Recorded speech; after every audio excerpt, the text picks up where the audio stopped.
¿Plata o plomo? Si era plata era con Gustavo, si era plomo con el patrón. Esta frase, atribuida a Gustavo Gaviria, definía perfectamente la dinámica del imperio criminal más poderoso de los años 80. Mientras Pablo Escobar acaparaba titulares y construía su imagen pública, su primo y mano derecha operaba en las sombras, controlando el verdadero poder, el dinero. El 11 de agosto de 1990, Gustavo Gaviria fue abatido en circunstancias que nunca quedaron claras.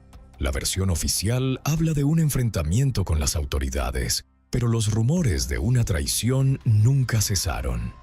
¿Quién entregó al cerebro financiero del cartel de Medellín? ¿Fue realmente un operativo limpio o había algo más oscuro detrás de su caída? Esta es la historia de una muerte que cambió el rumbo de la guerra contra el narcotráfico. La madrugada del 11 de agosto de 1990, el bloque de búsqueda colombiano realizó un operativo en el barrio Laureles de Medellín. El objetivo: Gustavo de Jesús Gaviria Rivero, primo hermano y socio principal de Pablo Escobar. Según el informe oficial, los agentes irrumpieron en un apartamento blindado donde Gaviria se encontraba con 2 mujeres y una niña. Tras un intenso intercambio de disparos, el hombre considerado el cerebro financiero del cartel de Medellín cayó abatido. La noticia sacudió Colombia. Apenas 4 días después de que César Gaviria asumiera la presidencia, las autoridades habían eliminado a uno de los 3 pilares fundamentales del cartel, junto con Pablo Escobar y José Gonzalo Rodríguez Gacha, el mexicano, quien había sido abatido meses antes. Era un golpe devastador para la organización criminal. Sin embargo, pronto comenzaron a circular versiones contradictorias. Algunos testimonios sugerían que Gustavo había sido capturado vivo y sometido a interrogatorios antes de su fallecimiento. Dígame como un nombre, pues. Gustavo está muerto. Otros afirmaban que alguien de su círculo cercano había filtrado su ubicación. La pregunta se instaló entre los miembros del cartel: ¿quién traicionó a Gustavo Gaviria? Pablo Escobar, devastado por la pérdida de quien consideraba más un hermano que un primo, ordenó investigar cada detalle. Las sospechas recayeron sobre múltiples frentes. ¿Habría sido el cartel de Cali sus eternos rivales? ¿Algún socio descontento dentro de la propia organización? ¿O quizás alguien más cercano, incluso de la familia? Lo que hacía aún más misteriosa la situación era el perfil de Gustavo. A diferencia de Pablo, él era extremadamente cauteloso, metódico y discreto. Rara vez aparecía en público, cambiaba constantemente de ubicación y utilizaba múltiples identidades falsas. Que las autoridades hubieran dado con su paradero exacto parecía casi imposible sin información privilegiada. En los días posteriores a su muerte, circularon al menos 3 versiones diferentes sobre cómo habían localizado a Gaviria. La oficial sostenía que fue producto de un trabajo de inteligencia. Otra sugería una traición interna. Y una tercera, quizás la más inquietante, apuntaba a una posible negociación con las autoridades que salió mal. Lo cierto es que la muerte de Gustavo Gaviria marcó el principio del fin para Pablo Escobar y el cartel de Medellín. Sin su estratega financiero, el imperio comenzó a tambalearse. Pero la pregunta persistía. En un mundo donde la lealtad se pagaba con la vida, ¿quién se había atrevido a traicionar al hombre que controlaba todo el dinero? Para entender la magnitud de la traición que posiblemente llevó a la muerte de Gustavo Gaviria, es necesario comprender quién era realmente este hombre y la relación única que mantenía con Pablo Escobar. Nacido el 25 de diciembre de 1946 en Pereira, Colombia, Gustavo era 3 años mayor que Pablo. Sus madres eran hermanas y desde pequeños crecieron prácticamente como hermanos. La madre de Gustavo incluso ayudó a cuidar a Pablo cuando era un recién nacido, colocándolos en el mismo verso. Esta cercanía formó un vínculo inquebrantable que trascendería hacia una de las asociaciones criminales más poderosas de la historia. Durante su infancia en Envigado, un municipio cercano a Medellín, los primos fueron inseparables. Gustavo, siendo mayor, protegía a Pablo en la escuela, aunque pronto el menor demostró que podía defenderse solo. Juntos comenzaron su camino en actividades ilícitas desde jóvenes, falsificando notas escolares y certificados de conclusión. Posteriormente se involucraron en el robo de lápidas de mármol, borrando inscripciones para revenderlas como nuevas, y en el contrabando de electrodomésticos y cigarrillos. Era el socio de Pablo Emilio Escobar Gaviria, su primo hermano.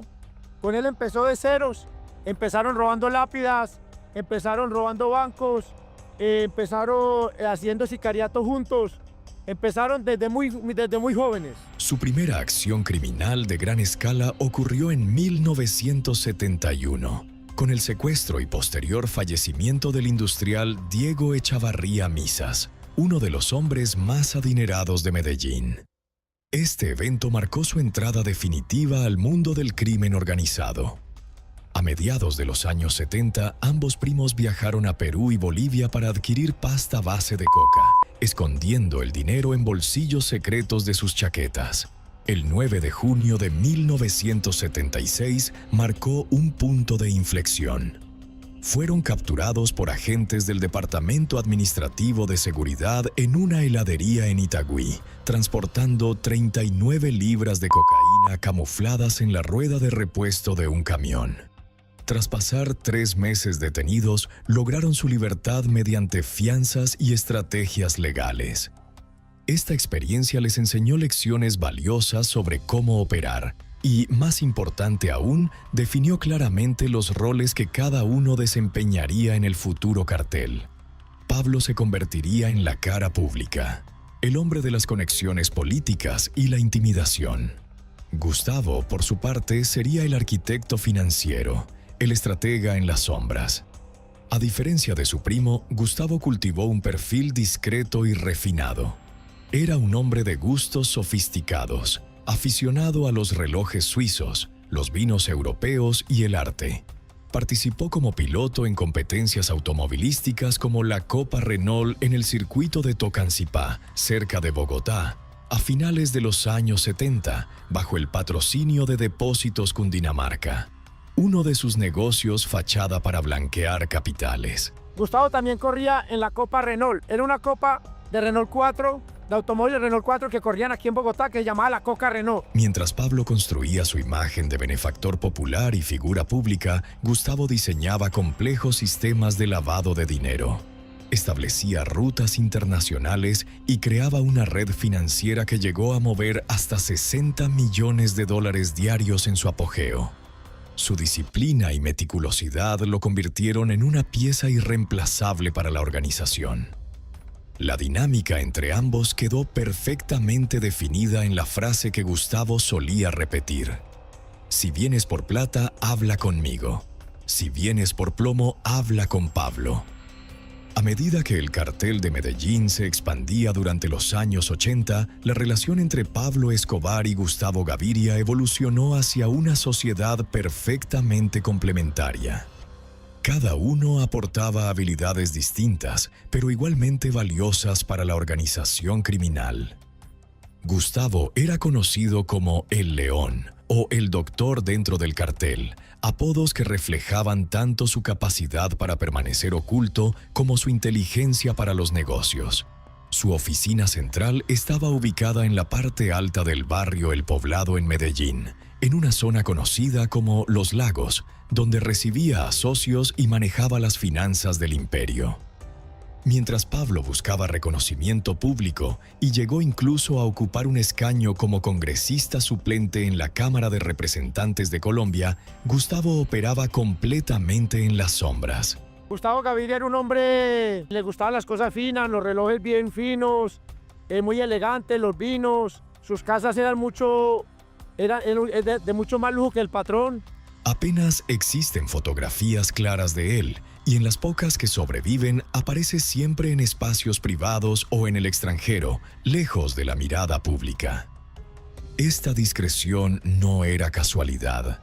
Gustavo solía decir que la fama quita libertad, una filosofía que le permitió moverse con relativa facilidad mientras su primo debía andar siempre con una escolta numerosa. Su nivel de precaución lo llevó a operar bajo múltiples identidades falsas, siendo las más documentadas Jesús María Rivero García y Ramiro Vélez Vélez. En 1984, la relación entre los primos comenzó a tensarse por primera vez.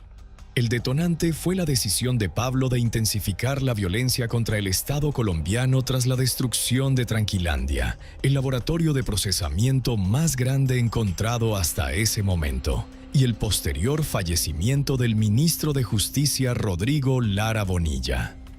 Era un hombre que era muy inteligente con los números, no era tan rápido con la pistola. Hacía un gran equipo con el patrón, ¿por qué? Porque al patrón le decían Pablo Sangre y a él le decían Gustavo Dinero. Gustavo se opuso firmemente a esta estrategia.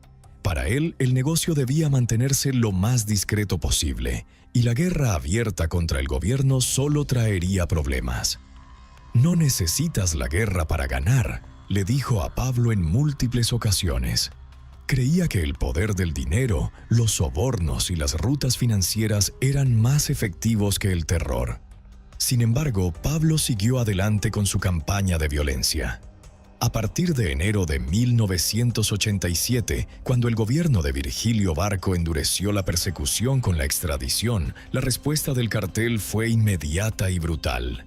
La verdadera escalada comenzó el 23 de agosto de 1989, cuando el grupo conocido como Los Extraditables, liderado por Escobar, declaró la guerra total al Estado colombiano. Durante este periodo, Gustavo trabajó incansablemente para proteger los activos del cartel, optimizar el flujo de dinero y asegurar cuentas internacionales. Mientras Pablo invertía recursos en bombas y eliminaciones selectivas, Gustavo diversificaba inversiones en bienes raíces, arte, empresas legítimas y cuentas cifradas en Suiza, Luxemburgo y Panamá. Esta divergencia estratégica entre los primos se hizo cada vez más evidente. Quienes trabajaron con ellos describen a Gustavo como un hombre estricto, exigente y meticuloso con el dinero. A diferencia de Pablo, que regalaba propiedades y derrochaba en lujos ostentosos, Gaviria cuestionaba cada gasto y analizaba cada inversión con minuciosidad. Gustavo hacía la pareja perfecta con el patrón porque manejaba muy bien la organización en sistema monetario. Un ejemplo claro de su meticulosidad financiera fue la negociación que realizó con los líderes del narcotráfico mexicano Miguel Ángel Félix Gallardo y Amado Carrillo Fuentes a finales de los años 70. Mientras Pablo inicialmente se mostró receloso de hacer negocios con los mexicanos, temiendo que esto redujera sus márgenes de ganancia, Gustavo vio una oportunidad estratégica. Gustavo argumentó que permitir que los mexicanos se encargaran de transportar el producto a través de la frontera con Estados Unidos reduciría riesgos y costos operativos para el cartel de Medellín. Ellos se responsabilizarán de buscar el producto aquí y llevarlo allá. Nosotros solo tenemos que entregarlo y, si no pagan, simplemente cerramos el grifo, explicó a su primo. Esta alianza, negociada personalmente por Gustavo, resultó crucial para la expansión del cartel y sentó las bases para lo que sería la relación entre los cárteles colombianos y mexicanos durante décadas. Hacia 1990, la situación se había vuelto insostenible. La violencia desatada por Pablo había provocado una respuesta sin precedentes del gobierno colombiano, con la creación del Bloque de Búsqueda, una fuerza élite dedicada exclusivamente a capturar a los líderes del cartel. La presión aumentaba día a día. En julio de 1990, apenas un mes antes de su fallecimiento, Gustavo tuvo una acalorada discusión con Pablo sobre el rumbo de la organización. Según testimonios de personas cercanas, Gustavo advirtió que la estrategia de terror estaba condenando al cartel y propuso negociar con el gobierno o, en su defecto, mantener un perfil más bajo mientras reorganizaban sus operaciones. Pablo, sin embargo, estaba decidido a continuar la guerra. La brecha entre los primos se ensanchaba justo cuando más necesitaban estar unidos. Durante esas semanas finales, Gustavo comenzó a tomar medidas adicionales de seguridad. Cambió de residencia al menos 3 veces y redujo drásticamente sus comunicaciones. Según John Jairo Velázquez, alias Popeye, quien fue guardaespaldas de Gustavo durante un tiempo, el primo de Escobar parecía presentir que algo grave se avecinaba. Gustavo Gaviria era muchísimo más rico que el patrón. Era un hombre supremamente millonario, invertía sus cosas en diamantes, era muy duro para comprar diamantes, los compraba por bolsadas, en obras de arte, propiedades muy buenas en Medellín. Lo que nadie sabía en ese momento era que alguien cercano al círculo íntimo del cartel estaba proporcionando información a las autoridades. Las sospechas sobre quién pudo ser este informante se convertirían en el centro de una investigación interna ordenada por Pablo tras la muerte de su primo. La relación entre los primos, a pesar de sus diferencias estratégicas, seguía siendo profundamente cercana. Compartían la propiedad de la Hacienda Nápoles, el símbolo más ostentoso del poder del cartel, y mantenían reuniones semanales para alinear decisiones. Gustavo era de las pocas personas que podía contradecir abiertamente a Pablo sin temer represalias. Esta dinámica única entre ambos hombres hacía que el cartel de Medellín funcionara como una máquina perfectamente engrasada. Pablo proporcionaba la fuerza bruta y las conexiones políticas, mientras Gustavo aseguraba que el dinero fluyera y se multiplicara. Como señalaron agentes de la DEA en un informe confidencial, Escobar es el rostro, pero Gaviria es el cerebro. Sin él, toda la operación se desmoronaría. Esas palabras resultarían proféticas. La muerte de Gustavo Gaviria. El 11 de agosto de 1990 marcaría el principio del fin para el cartel de Medellín y para Pablo Escobar. Para comprender quién pudo haber traicionado a Gustavo Gaviria, debemos analizar los diferentes frentes de conflicto que enfrentaba el cartel de Medellín en agosto de 1990 y las motivaciones que distintos actores podrían haber tenido para entregar al cerebro financiero de la organización. El primer sospechoso natural era el cartel de Cali, liderado por los hermanos Gilberto y Miguel Rodríguez Orejuela. La rivalidad entre ambas organizaciones se había intensificado durante los años previos, especialmente después de que Pablo Escobar ordenara acciones violentas contra intereses del cartel de Cali. Según testimonios posteriores de Aura Rocío Restrepo, examante de Gilberto Rodríguez Orejuela, el cartel de Cali había infiltrado informantes en el círculo cercano de Medellín y pagaba generosamente por información sobre los movimientos de los líderes. Pacho Herrera, uno de los jefes del cartel de Cali, fue señalado específicamente en algunas versiones como el hombre que habría entregado el paradero de Gustavo a las autoridades. Esta teoría cobra fuerza si consideramos que, tras la muerte de Gaviria, el cartel de Cali comenzó a ganar terreno rápidamente en el negocio, aprovechando el debilitamiento de la organización de Medellín. Otra línea de investigación apuntaba hacia los hermanos Ochoa, socios de Escobar y Gaviria en el cartel de Medellín. Según rumores que circularon en esa época, Gustavo se había involucrado con la esposa de uno de los hermanos Ochoa, convirtiéndose en una cuestión de honor para ellos eliminarlo. Aunque esta versión nunca fue confirmada, ilustra las tensiones internas que existían dentro de la propia organización. También existía la posibilidad de que algún lugarteniente ambicioso dentro del cartel hubiera traicionado a Gustavo para ganar favor con Pablo o para ascender en la jerarquía. La estructura del cartel de Medellín, aunque aparentemente sólida, estaba plagada de rivalidades internas y luchas de poder. Quizás la teoría más inquietante sugiere que Gustavo estaba considerando negociar con las autoridades para distanciarse de la estrategia de terror impulsada por Pablo. Algunos exagentes del bloque de búsqueda han insinuado que existieron contactos preliminares con Gaviria, quien podría haber estado explorando opciones para proteger su patrimonio y reducir una eventual condena a cambio de información. El perfil psicológico de Gustavo respalda parcialmente esta teoría. Era un hombre pragmático y calculador, más interesado en el negocio que en la guerra. Veía el enfrentamiento con el Estado como un error estratégico y había expresado su desacuerdo con Pablo en múltiples ocasiones.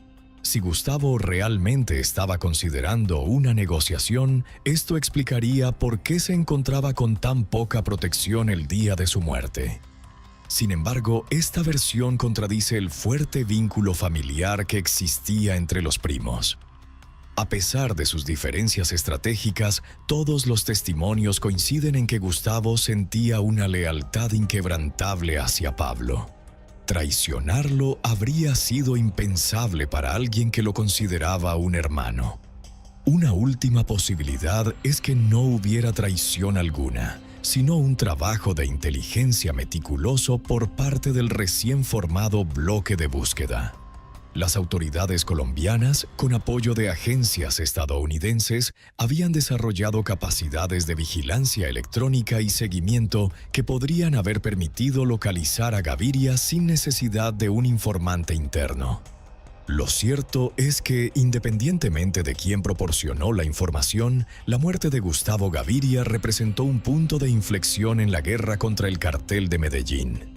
Sin su estratega financiero, Pablo Escobar perdió no solo a su primo y mejor amigo, sino también a la mente brillante que había construido y protegido el imperio económico del cartel. Lo ubican, le llegan a la casa, él estaba llevando una vida tranquila, sin guardaespaldas, le tumban la puerta, lo arrodillan y lo ejecuta el bloque de búsqueda. Estamos en plena guerra. La mañana del 11 de agosto de 1990 amaneció nublada en Medellín. Gustavo Gaviria se encontraba en un apartamento blindado en el barrio Laureles, una zona residencial de clase media-alta. Según las personas que lo vieron ese día, parecía inusualmente tenso. Había cambiado su rutina varias veces en la semana previa y limitado sus comunicaciones al mínimo indispensable. Alrededor de las 4 de la tarde, un contingente del bloque de búsqueda rodeó silenciosamente el edificio. La operación, denominada Apocalipsis Fase 2, había sido planificada con extremo sigilo. Solo un puñado de oficiales de alto rango conocía el objetivo real: capturar o eliminar a Gustavo de Jesús Gaviria Rivero, el cerebro financiero del cartel de Medellín. El apartamento donde se encontraba Gustavo era prácticamente una fortaleza. Ventanas con vidrios blindados, puertas reforzadas y un sistema de cámaras de seguridad que cubría todos los ángulos de aproximación. Sin embargo, algo falló ese día en el sistema de seguridad. O alguien había desactivado las alarmas, o Gustavo no recibió la advertencia a tiempo. Los agentes utilizaron explosivos para derribar la puerta principal. Según el informe oficial, Gustavo respondió inmediatamente con disparos de un fusil M14 y una mini Uzi. El intercambio de fuego duró aproximadamente 1 hora. Cuando finalmente cesaron los disparos, Gustavo Gaviria yacía sin vida. En el apartamento se encontraban también 2 mujeres y una niña, que resultaron ilesas.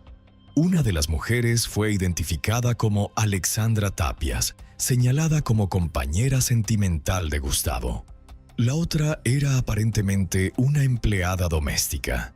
Curiosamente, no había guardaespaldas presentes, algo extremadamente inusual para un hombre de su nivel en la jerarquía del cartel. Los agentes encontraron junto al cuerpo de Gaviria 2 identificaciones falsas a nombre de Jesús, María Rivero García y Ramiro Vélez Vélez.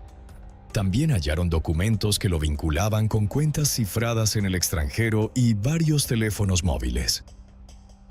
La noticia de la muerte de Gustavo tardó varias horas en llegar a Pablo Escobar, quien se encontraba escondido en una finca en las afueras de Medellín.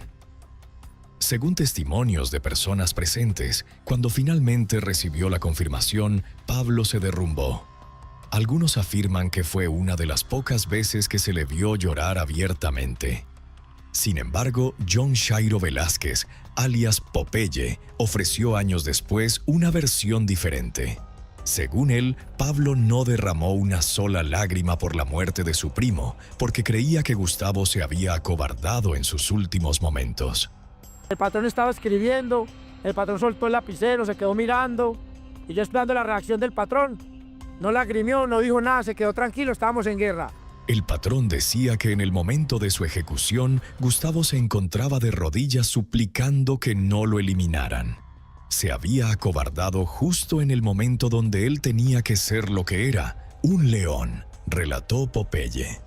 Esta versión contradice frontalmente los informes oficiales y otros testimonios que describen a Gustavo enfrentándose a las autoridades hasta el final.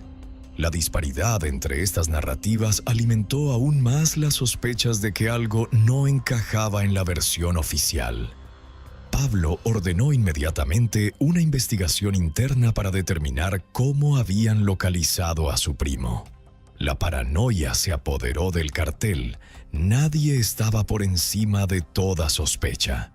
En las semanas siguientes, varios miembros de la organización fueron interrogados y algunos incluso eliminados bajo sospecha de traición. La respuesta de Escobar a la muerte de su primo fue brutal. Ofreció recompensas por cada agente de policía eliminado en Medellín, desatando una ola de violencia sin precedentes. Entre agosto y diciembre de 1990, más de 250 policías perdieron la vida en la ciudad.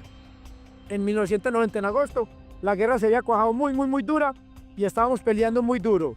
Y hacía parte de la guerra. Mientras tanto, el gobierno colombiano celebraba uno de los golpes más significativos contra el cartel de Medellín.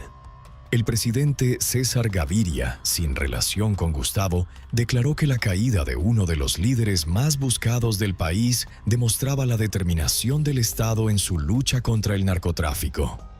Lo que nadie sabía entonces era que la muerte de Gustavo había eliminado el último freno a la espiral de violencia de Pablo Escobar. Sin la influencia moderadora de su primo, Pablo intensificó su guerra contra el Estado, los rivales del cartel de Cali y cualquiera que percibiera como enemigo. En octubre de 1990, apenas 2 meses después de la muerte de Gustavo, una investigación conjunta suizo-estadounidense reveló la sofisticada red financiera que había construido. Se descubrieron cuentas bancarias cifradas en Suiza, Luxemburgo y Panamá con decenas de millones de dólares. Muchas de estas cuentas permanecerían inactivas por décadas, con el dinero congelado por las autoridades internacionales. Invertía su dinero en Suiza, mantenía muchísimo dinero en Suiza y en bancos internacionales. Era una mente para las rutas del narcotráfico. El cuerpo de Gustavo Gaviria fue sepultado en el cementerio Jardines Montesacro en Itagüí. Años después, Pablo Escobar sería enterrado a apenas 15 metros de distancia de su primo. La proximidad en la muerte reflejaba lo unidos que habían estado en vida, a pesar de sus diferencias estratégicas. La pregunta sobre quién traicionó a Gustavo Gaviria nunca fue respondida definitivamente. El misterio de su muerte se convertiría en una de las grandes incógnitas en la historia del narcotráfico colombiano y el principio del fin para el cartel de Medellín.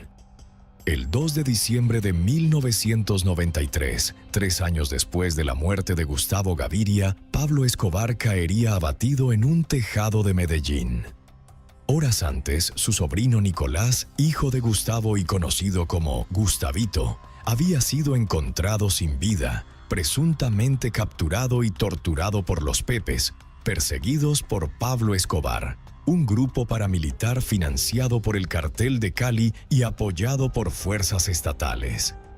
Según Aura Rocío Restrepo, examante de Gilberto Rodríguez Orejuela, Gustavito habría sido obligado bajo coacción a revelar la ubicación de su tío Pablo. Esta versión, aunque no está oficialmente comprobada, coincide con testimonios de exmiembros de los Pepes y fuentes del bloque de búsqueda.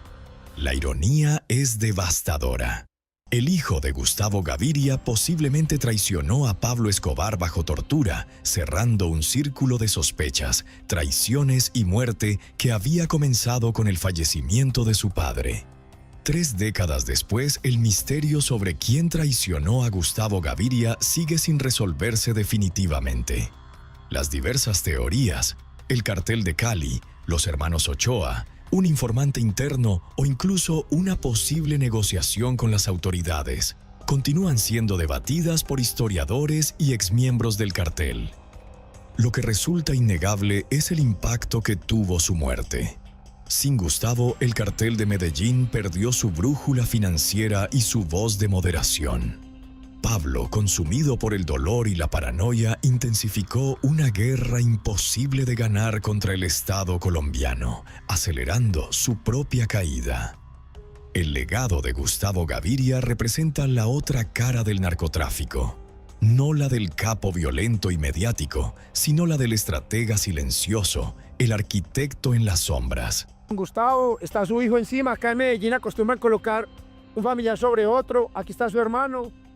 Está su amado primo, hermano, socio de aventuras, de guerra, Pablo Emilio Escobar Gaviria. Están a 15 metros de distancia los dos. Mientras Pablo construía su leyenda a través del terror y la exposición pública, Gustavo creaba un imperio financiero prácticamente invisible que movía millones de dólares diarios. Como dijo alguna vez un agente de la DEA, capturamos y eliminamos a Pablo Escobar, pero nunca pudimos desmantelar completamente el sistema financiero que Gustavo Gaviria construyó. Quizás esa fue su verdadera obra maestra. Un laberinto de dinero tan complejo que sobrevivió incluso a su creador.